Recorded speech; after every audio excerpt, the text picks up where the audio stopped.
৪ নম্বরে আমি খেলেছি ২৫ সালে। যদি খেয়াল করে দেখেন আমি কেমন করেছি এটা আমি বলতে চাচ্ছি না। এটা হয়তোবা দেখলেই বুঝবেন। যে টিম যেখানে দিবে আমি সবসময় রেডি। অতীত থেকে বর্তমান তাওহিদ হৃদয়ের সবচেয়ে পছন্দের ব্যাটিং পজিশন টপ অর্ডার, কিন্তু দলের প্রয়োজনে বারবার বদলেছে তার জায়গা। কখনো ৩ নম্বরে, কখনো ৪, ৫, ৬ কিংবা ৭ নম্বরে।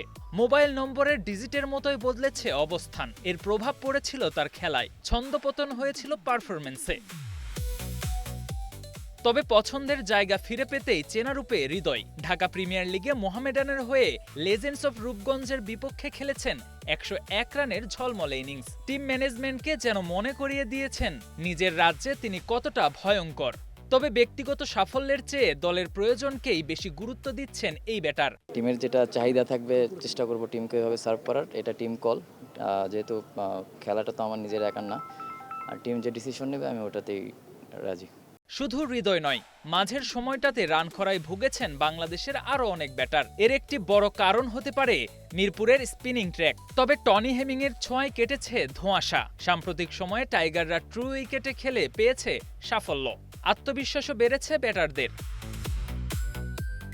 আগামী ৯ জুন শুরু হবে অস্ট্রেলিয়া সিরিজ। এর আগে পাকিস্তানের বিপক্ষে সিরিজ খেলছে অজিরা, যেখানে স্পিনিং উইকেটে বেশ ভুগতে দেখা গেছে তাদের। তবে কি অস্ট্রেলিয়াকে চাপে ফেলতে আবারও স্পিন নির্ভর উইকেট চাইবে বাংলাদেশ, নাকি ব্যাটারদের আত্মবিশ্বাস ধরে রাখতে ট্রু উইকেটই হবে পছন্দ?